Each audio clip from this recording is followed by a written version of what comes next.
issued a severe thunderstorm warning for eastern Allegheny County, Pennsylvania, northeastern Fayette County, and southwestern Pennsylvania, Westmoreland County, and southwestern Pennsylvania, southern Armstrong County, and western Pennsylvania, southeastern Butler County, and west central Anna County, in west central Pennsylvania, until 6:50 p.m.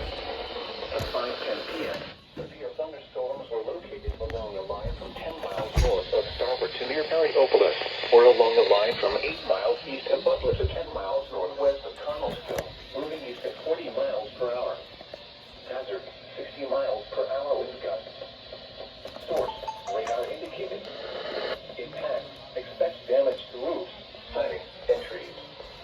Locations impacted include Pittsburgh, Penn Hills, Monroeville, Greensburg, McKeesport, Indiana, Jeanette, Latrobe, Vandergrift, Katanning, Palmer City, Apollo, Plum, West Midland, Murrayville, Wilkinsburg, New Kensington, Loughborough, Glen Hall, and Jefferson Hills. Seek shelter inside a well-built structure and stay away from windows.